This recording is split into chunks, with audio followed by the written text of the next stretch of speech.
નમસ્કાર મિત્રો, વડનગરની ગાથા ચેનલમાં તમામનું હાર્દિક સ્વાગત છે।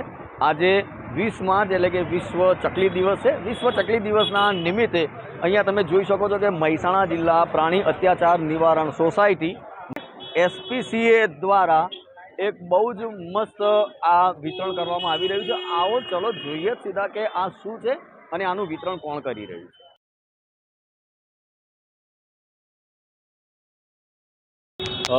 સાહેબ, આપ કઈ સંસ્થા તરફથી જો શું કરી રહ્યા છો? મારું નામ નરેશભાઈ નાયક છે। યસ એસપીસીએ પ્રાણી અત્યાચાર નિવારણ સોસાયટી યસ મહેસાણા જિલ્લામાં બનેલી છે। એમાં કલેક્ટર સાહેબ અધ્યક્ષ છે ઓકે અને વાઇસ પ્રેસિડેન્ટ આપણે એસપી સાહેબ છે અને જિલ્લાના અને તાલુકાના તમામ સરકારી અધિકારીઓ આમાં સભ્યશ્રી છે અને મારી જવાબદારી કાર્યકારી સચિવની છે। આજનો અમારો પ્રોગ્રામ જે ચકલી ડે છે, આજે વિશ્વ ચકલી દિવસ 20મી માર્ચ છે આજે, એ માટે અમે પ્રેરણા માટે એક પ્રોગ્રામ આ કર્યો છે કે આવો આપણે સૌ અબોલ જીવોનો અવાજ બનીએ। કે આપણે માનવની સેવા તો આપણે કરીએ જ છીએ, પણ અબોલ જીવોની સેવા કરવી અત્યારે અતિ મહત્ત્વની છે। એટલે ચકલીઓ લગભગ ઓછી દેખાય છે એવું લોકોનું કહેવું છે અને નજરે પણ ઓછી પડે છે। તો આજે ચકલી, પક્ષી, કોઈ બી અબોલ જીવ હોય એના માટે આપણે પાણી પાવા માટેની કુંડાની વ્યવસ્થા, પક્ષીઓને રહેવા માટે માળાની વ્યવસ્થા, એનું અમે પ્રાણી અત્યાચાર નિવારણ સોસાયટી દ્વારા આ આયોજન કર્યું છે, જેથી લોકોમાં પ્રેરણા મળે। પ્રેરણા સ્ત્રોત આ પ્રોગ્રામ છે કે આવો આપણે પણ આવું કરી શકીએ પોતપોતાના ઘરે। પણ અમારી સાથે સાથે એ પણ સૂચન છે કે કુંડા ભરો તો એ પાણી વારંવાર બદલો, અંદર લીલ હોય તો એનો સાફ કરો અને સ્વચ્છતા રાખો। સ્વચ્છતા અભિયાન બી એની સાથે જરૂરી છે। ઓકે, ચોક્કસ। અહીંયાથી આપણે એક થોડી બીજી પણ વાત કરીએ કે એન્વાયરમેન્ટ આપણું જે અત્યારે જે ચાલી રહ્યું છે વાતાવરણ, જે અત્યારે આપણી જે ચકલીઓ જે આપણે વર્ષો પહેલાં, અમે તો 40-50 વર્ષના થયા એટલે અમને ખ્યાલ છે કે 50 વર્ષ પહેલાં ઘરમાં અને બહાર જેટલી જોઈએ એટલી બહુ જ ચકલી ને બધા પક્ષીઓ જોવા મળતા હતા। એન્વાયરમેન્ટના કારણે પણ અત્યારે એ થોડું ધીમે ચકલીઓ આપણને ઓછી જોવા મળી રહી છે। તો અત્યારે જેટલા પણ દર્શકો છે કે જેટલી પણ અહીંયા પબ્લિક છે આ કુંડાને બધું લઈ જ જાય છે, એ પોતપોતાની રીતે મહેનત અને માવજત કરશે, પરંતુ આગળ એ લોકોને બીજો શું સંદેશો કંઈ એક્સ્ટ્રા આપવા માગશો તમે? સંદેશો તો એ જ આપીશ કે આવો આપણે સૌ અબોલ જીવોનો અવાજ બનીએ। ઓનલી પક્ષી નહીં પણ તમામ જીવોની આપણે સેવા કરીએ। અત્યારે વિકટ પરિસ્થિતિ છે વિશ્વની અંદર, તમે જુઓ આજે તો કંઈક ને કંઈક એક્ટિવિટી નેગેટિવ ચાલી રહી છે, એનું આ પરિણામ છે। આપણે ગુજરાતીમાં નથી કહેતા કે પૃથ્વી પર વજન વધી ગયું છે અને માણસ હવે હવામાં ઉડવા લાગ્યો છે। તો કુદરત તમને કહે છે કે કંઈક સેવાકીય પ્રવૃત્તિ કરો, તો આપણે સનાતન ધર્મમાં માનીએ છીએ, હા, તો આપણે સેવા કરવી જરૂરી છે। તો આવો આપણે સૌ અબોલ જીવોનો અવાજ બનીએ અને જીવજંતુઓની સેવા કરીએ, જેથી આપણો સનાતન ધર્મ સચવાઈ રહે, આપણી ફરજ સચવાઈ રહે અને આપણે પક્ષીઓની, અબોલ જીવોની સેવા કરીએ, એવી મારી પ્રેરણા હું લોકોને આપું છું, સૂચના કરું છું કે આવું આપણે સૌ સાથે મળી અને અબોલ જીવોની સેવા કરીએ। આપણી સાથે આરટીઓ ઇન્સ્પેક્ટર યુડી ત્રિવેદી સાહેબ છે, એમના પણ થોડા મંતવ્યો લઈએ પ્લીઝ। આજે મને અહીંયા આગળ આમંત્રિત કરી અને બોલાવવામાં આવ્યો એ બદલ તો હું સાહેબનો ખૂબ ખૂબ આભાર માનું છું। અને જે પ્રમાણે કાર્ય થઈ રહ્યું છે એ જોતાં ખૂબ જ સારું કાર્ય થઈ રહ્યું છે અને અત્યારે જે ચકલી લુપ્તપ્રાયના આરે છે આનાથી આને નવજીવન મળશે અને બની શકે કે આવનારા દિવસોમાં ફરી તમે જેમ કીધું કે 40-50 વર્ષ પહેલાં ઘરમાં ચકલીઓ આવતી હતી, તો આવા કાર્યો થકી ફરી પણ એ દિવસો આવે કે ફરી ઘરમાં પણ ચકલીઓ આવે અને આપણા છોકરાઓને ચકલી પ્રાણી સંગ્રહાલયના બદલે ઘરમાં જોવા મળે। ચોક્કસ, પરંતુ આપણે કહીએ છીએ કે આપણે ઘણી બધી આપણી આવી જીવદયા માટેની આવી સંસ્થાઓ પણ ચાલે છે જે બહુ જ બધું આખા ઓલ ઓવર ઇન્ડિયામાં, વર્લ્ડમાં કામ કરતા હશે। આપણે બધા ગવર્મેન્ટ સાથે જોડાયેલા છે, તમે પણ ગવર્મેન્ટ સાથે જોડાયેલા છો, હું પણ ગવર્મેન્ટ સાથે જોડાયેલો છું, હું પણ હેલ્થમાં છું, તમે પણ આરટીઓમાં છો।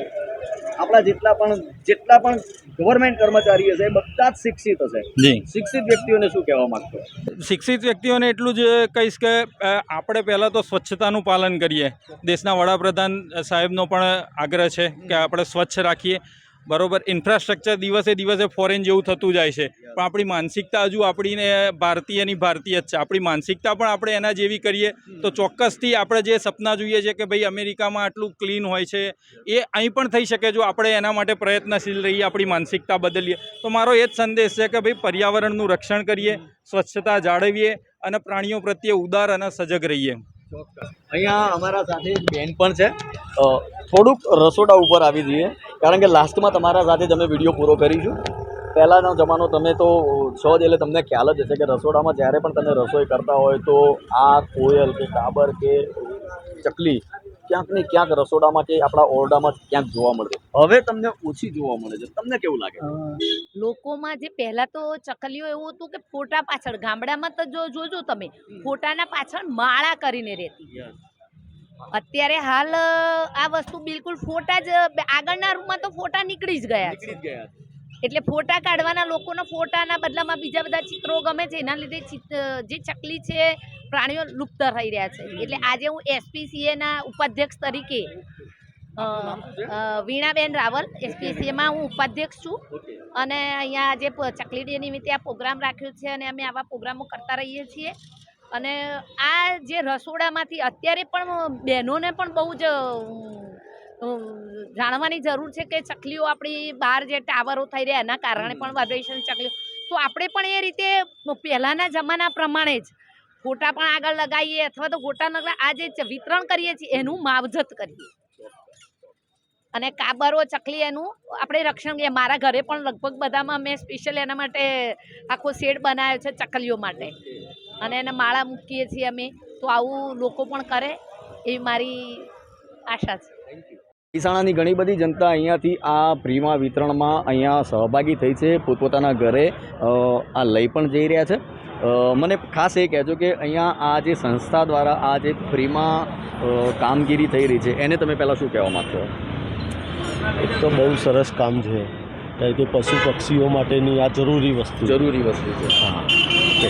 અને ના બોલો સાહેબ. બીજું એ કે અહીંયા જે લોકો લઈ જઈ રહ્યા છે, કારણ કે ઘણી વખત એવું થાય છે કે જ્યારે વસ્તુ મળતી હોય તો લોકો લેવા માટે પડાપડી વધારે કરતા હોય છે, પછી લઈને ગયા પછી એનો ઉપયોગ પૂરેપૂરો નથી થતો. અમારે ત્યાં લઈને જઈએ છીએ ને તો પહેલી જ વસ્તુ દર બીજા દિવસે ધોઈ, કોઈ પણ કુંડું લઈ જઈએ છીએ તો ધોઈને બીજું પાણી ભરીએ છીએ.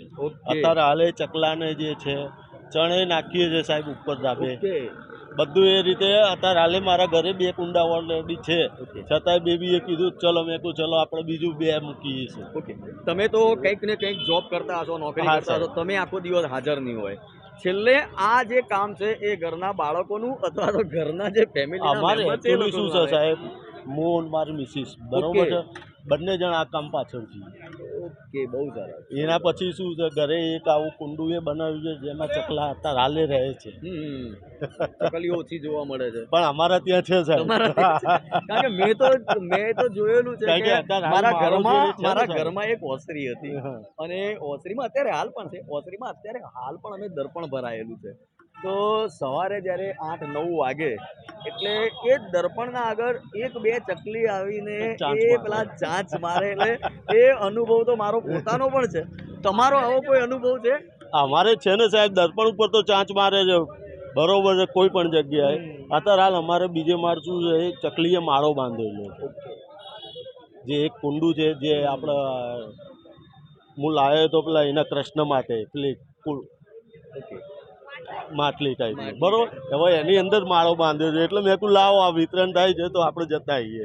બહુ સરસ. અમે તો એવી અપેક્ષા રાખીએ કે તમે અહીંયાથી આ વિતરણમાં લઈને સહભાગી થયા છો. જેટલી શક્ય મદદ થાય પક્ષીઓ માટેની એટલી ચોક્કસ કરશો. ચોક્કસ સાહેબ. Thank you. ધન્યવાદ સાહેબ. આપો પહેલાં. મારું નામ જીગરભાઈ ભોજક છે. ઓકે. અને હું એસપીસીએ સંસ્થામાં આજીવન સભ્ય છું. અને આજે 20 માર્ચ છે, ચકલી દિવસ છે. એટલે આજે અમે અમારા એસપીસીએ સંસ્થા દ્વારા પક્ષીઓને કુંડા અને ચકલીઓને માળાનું વિતરણ કરેલ છે. અને આ કલેક્ટર સાહેબના અધ્યક્ષસ્થાનમાં અને અમારા આજીવન સભ્યોના દરેકના સહયોગથી આ એક સેવાનું કામ થાય છે. એટલે દરેકને અમારું એટલું જ કહેવું છે કે પક્ષીઓ, પશુ પંખીઓ પ્રત્યે પ્રેરણા સારી રાખો અને દરેક જીવો માટે સારું કામ કરતા રહો. ચોક્કસ. તમે અહીંયા આ ફ્રીમાં વિતરણ કર્યું છે, અહીંયા દરેક પબ્લિક તમે જુઓ કે આના માટે ઉત્સાહ ઘણો ધરાવે છે. જે લઈ જાય છે એમના માટે શું કહેશો ખાસ?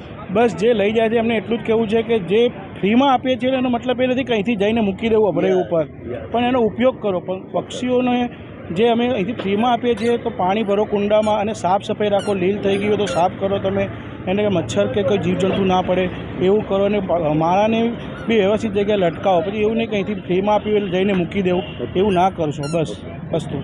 Okay, thank you. તો જેટલા પણ લોકો અહીંયાથી લઈ ગયા છે અને જેટલા પણ લોકો અહીંયા ફ્રીમાં લઈ ગયા છે, તો એનો સદુપયોગ કરે, સારી જગ્યાએ વ્યવસ્થિત રીતે ઉપયોગ કરીએ. આવા જ વિડીયો સાથે ફરીથી મળતા રહીશું. ત્યાર સુધી થેન્ક યુ. વંદે માતરમ.